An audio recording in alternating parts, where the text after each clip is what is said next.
So we learned a lot about Year 6 Season 2 Shades of Red from the live stream. If you guys missed it, they dropped the patch notes. We're gonna kind of go over everything.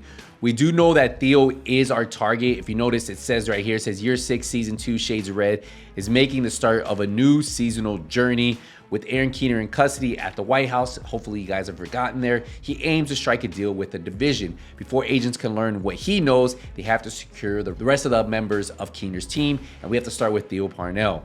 Now, we're gonna go through here. Seasons 2.0 starts with the seasonal journey.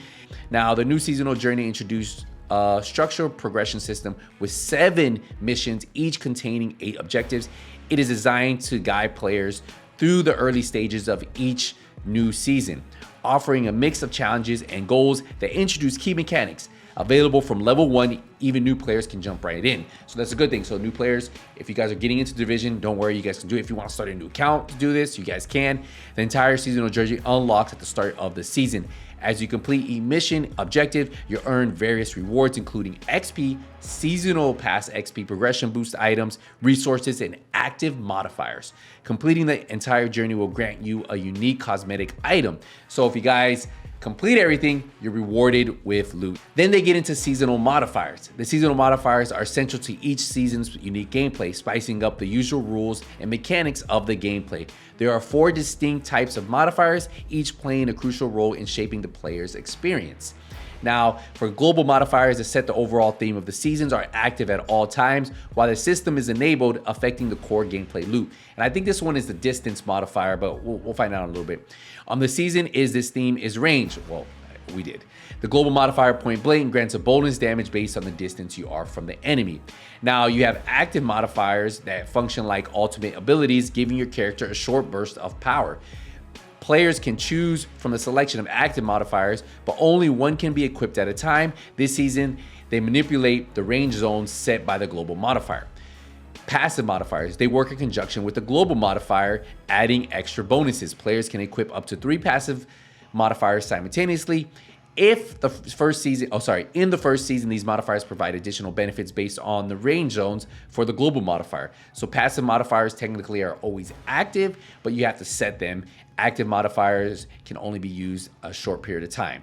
Now, hostile modifiers. These represent how the enemies adapt to the new abilities. As players progress through the season, enemies will gradually gain new abilities linked to specific enemy types, forcing you to use the global, passive, and active modifiers strategically to counter them. So it's a different way to play the game. This could be either fun, or some people could just want to avoid it, the whole thing. The modifier system can be disabled at any time and is mutually exclusive with global events. So again, you guys can choose whether you want to play with this or you don't. It's really up to you. So they have priority objectives. The priority objective system offers a variety of short-term objectives, enhancing the way players can farm for items, resources in the game. The priority objective system becomes available upon reaching level 30. Players can choose from 3 objectives, selecting one based on limited information such as duration, reward category, or mission type. Once a selection is made, it is locked in, and the full details of the objectives and its rewards will be revealed. So I wonder if there's going to be special rewards behind this. If none of the objectives appeal to a player, the system allows for rerolls and has the abandon option feature. Players can reroll points by completing priority objectives with the maximum of 3 rerolls stored at any time. There is no limit to the number of priority objectives a player can complete, and the rewards include XP, seasonal pass, items, resources, and passive modifier unlocks. Okay, so that's kind of the rewards right there what you get. So Manhunt Scouts, this is what I was really interested in. Manhunt Scouts is a new system that drives the game narrative by requiring players to complete weekly activities that reward them with equipment, XP, materials, and more importantly, new collectibles. Oh, so you can do these weekly. That was my biggest question. Each week, players can tackle a scout, which consists of 3 different activities. These activities will vary, and a player must solve the small riddle to complete each one. Activities could be completed in order, and once all 3 are finished, players will receive a scout reward. Once all activities in a scout are complete, players will receive a bigger reward, including a unique collectible. Oh, that's actually kind of cool. However, new scouts cannot be accessed until the current one is completed. So you need to make sure you complete the first ones so that way you can continue on. By the end of the season, completing all scouts unlocks the Manhunt Climax mission. So if you guys want to do the Manhunt Climax mission, you need to complete all the scouts. Gear, weapons, and talents. The season introduces 2 new named weapons and several new talents, along with new gear sets, brand sets. Exotic collectors can look forward to new exotic rifle, exotic holster, and exclusive exotic chest piece awarded for completing the climax mission. I wonder what the talent on there. So for completing the climax mission, you get an exclusive exotic chess piece, which is kind of cool. They're actually rewarding you for doing content, which I kind of like. I know some people don't. So they have the new exotic AR, talent Unnerve. Killing an enemy will apply a mark on every enemy within 20 meters of it. Multiple marks can be applied on the same enemy. Deal 15% amplified damage per mark to marked enemies. So you have weapon mods, magazine plus 20 rounds, muzzle plus 5% crit damage, optics plus 5% crit chance, and underbarrel 10% on weapon handling. So there you go. So that it is. I actually like how this one looks. I definitely want to get it. I think a lot of people say really good things about this one and say it could be one of the stronger ARs in the game. Now they have Centurion's exotic holster, the talent counter. Swapping weapons will give the following groups of bonuses one by one in order. For PvE, 20% rate of fire, 20% weapon damage. If you swap, then 50% magazine size and 50% reload speed. That's kind of cool. The bonuses remain active for 12 seconds or until the next weapon swap. Swapping to your sidearm will not trigger the next group. So for PvP, it's 10% rate of fire, 10% weapon damage, 25% magazine size, 50% reload speed. The bonuses remain active for 10 seconds or until the next weapon swap. That's actually kind of cool. They did drop it down 10% here. Seems 20%. I mean, this could be kind of good depending on how you use it. But again, we'll see how it works once it's out. So they do have a new gear, and they don't have the chest piece. I guess they didn't even show the chest piece. So the new gear set, they have 2 pieces equip, give you 15% weapon handling, 15% magazine size. The 3-piece gives you 15% weapon damage, and the 4-piece equipped unlocks a new unique talent Symphony. Killing an enemy further than 25 meters will provide 40% weapon damage to shotguns, SMGs, and pistols, 20% weapon damage to ARs and LMGs, and 25% bonus armor for 15 seconds. That's actually pretty nice. Killing an enemy within 25 meters will guide 40% weapon damage to MRs and rifles, 20% weapon damage to ARs and LMGs, and 30% headshot damage. I actually like this. Could be a really good set. This could definitely be a really good set. Your 3-piece gives you 50% weapon damage, and then this set right here, intermediate killing enemies from both ranges will build up stacks. At 4 stacks, all bonuses are multiplied by 1.5 and triggered at the same time for 15 seconds. No stacks are acquired while these bonuses are active.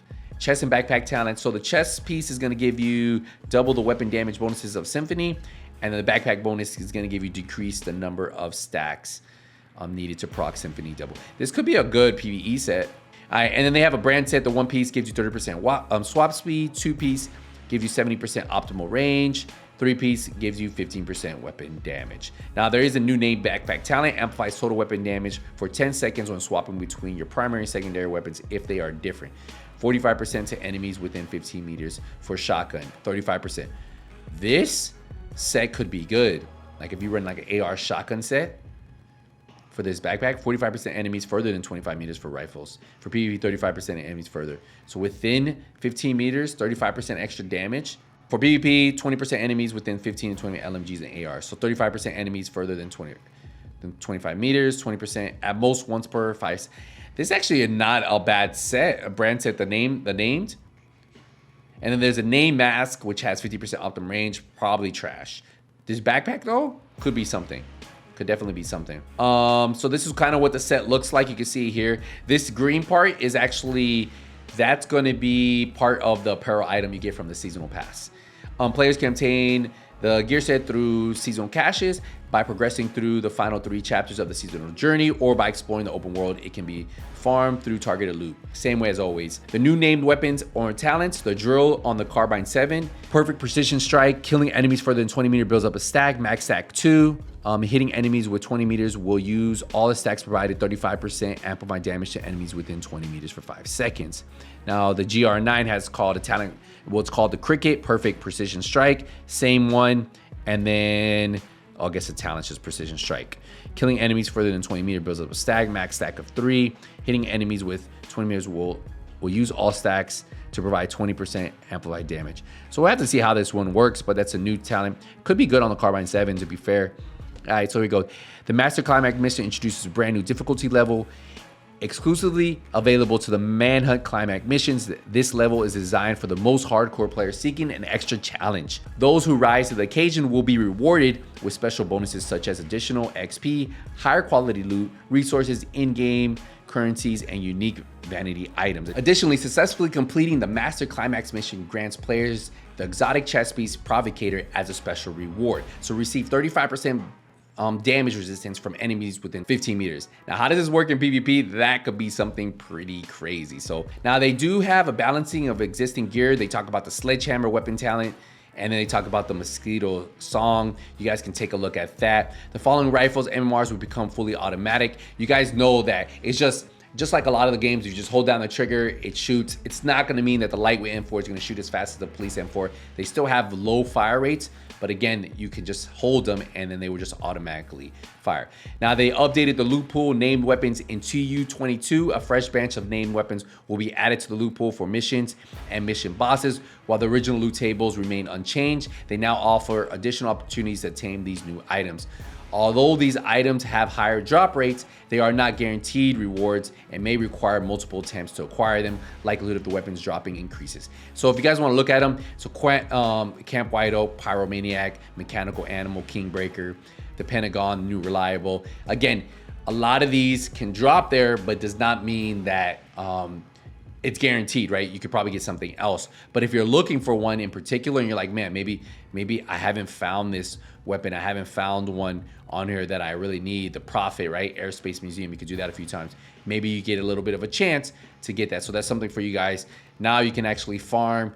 Yes, you can farm target loot, but you can farm specific missions and hopefully you get them. Again, they go over general performance enhancements have been implemented to provide smoother gameplay experience on PC.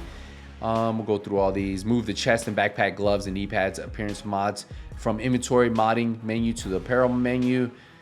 Friend referrals, a big thing that they're going to be offering now. So they changed it. If you guys remember the old hunter outfit that you used to get, now the person you refer will get that, and then you have a chance of getting some of the newer items, and those will be through the friend referral.